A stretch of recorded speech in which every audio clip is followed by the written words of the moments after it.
Hi viewers, welcome to LMS Solution. Today we are going to see about how to use PLL block in MATLAB. PLL nothing but a phase locked loop block that is going to be used for measuring the frequency and phase angle with respect to time.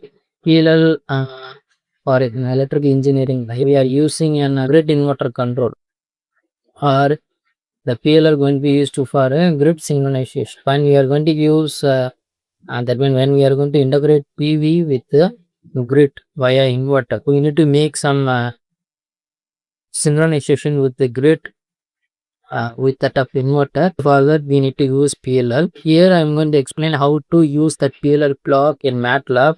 So in MATLAB we can see that there is two option is there. One is for a single phase and another one is for a three phase. When you type PLL here, you will see that this one is for PLL or single phase system, and this is for a three phase system. In order to check the response, in order to check the response of this PLL, we need a source. For that, I'm going to Simulink browser and then go to Simscape and then comes to power system, and then here you will see that control measurement. So here you can see that pulse signal generator. But here I'm going to use this three phase generator for giving input for the PL. It will be create a three phase output based upon magnitude, phase angle and frequency. Here I'm going to provide input for that three phase sine wave generator. Input will be providing amplitude will be 1, and then frequency here I'm going to fixing which is equal to 50 hertz, and then phase angle here I'm going to fix 0 degree. Okay, here you can see that the based upon these values, amplitude, phase angle and then frequency, it will generate three phase sinusoidal waveform with that amplitude. Here I'm going to directly connect this output of this three phase generator to the three phase PLL, and then here you are going to measure the frequency and the phase angle with respective time. That means what's the angle? The angle of the three phase sine wave with respective time, how it will be changed, that can be measured here. For single phase input, here I'm going to use D max, and then output will be 3, because here we are getting,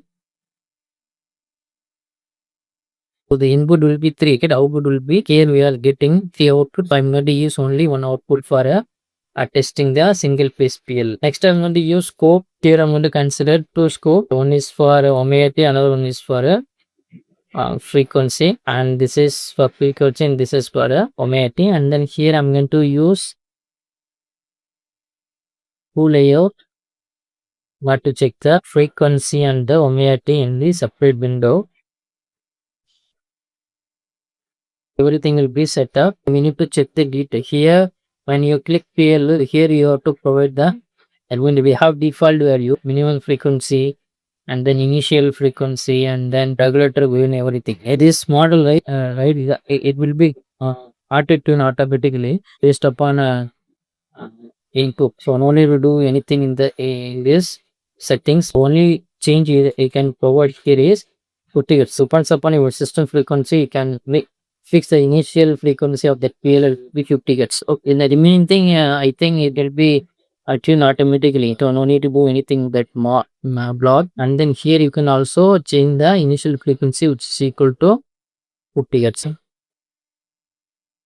And also here we know that frequency will be 50 hertz. We need to check the omega t. Omega t should follow the 50 hertz pattern. We need to check the details. Here I'm going to simulate this model. Here you can see the frequency of the single phase system is 50 hertz. Okay, from the scope window, it's almost maintain 50 hertz. Okay, and then you can see the pattern of omega t phase angle with respect to time. So that is also follow that 50 hertz frequency time. 50 means 1 by 50, which is equal to 0.002. Okay, so we can see that pattern, right? Sorry, 0.2 not 0.002, it is 0.02. Here you can see that the phase angle will be vary from 0 to 6 point something, that means 2 into pi, 2 into 3.1, it will be something 6 point something. 6.2. It will be increased from 0 to 6.2 and then again it comes to 0. And then once it reaches 6.2, you can see that time will be 0.02.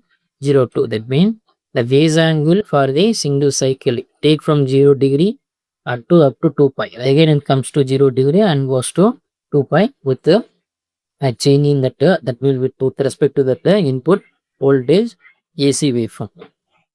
And also we need to check the detail for a 3-phase also. So this is output of 3-phase. Here also you can see that the frequency is maintained at 50x. But also you can see the pattern of omega, that means quiz angle with respect to time. Right? It start from 0 and goes to 6.2 at the time of 0.02. That means for one cycle, complete the that means start the degree from 0 degree and complete to 2 pi.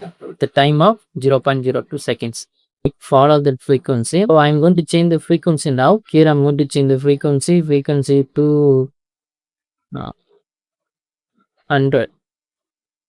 Next you have to check the result. So 100 means 1 by 100, which is equal to 0.01. So omega should follow 0.01 second. So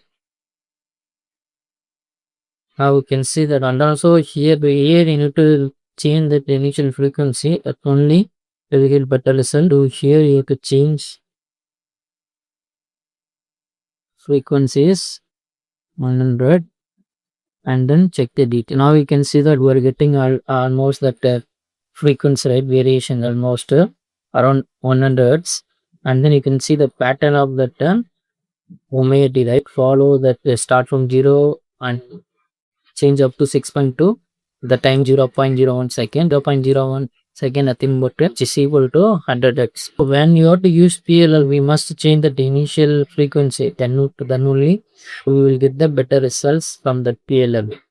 The PLL, right, most important thing in the integration of a grid with the PV inverter for better synchronization. So this is the working of PLL. Thanks for watching our videos. Kindly subscribe to channel and also do bell icon for notification about upcoming videos. Thank you so much. Bye bye.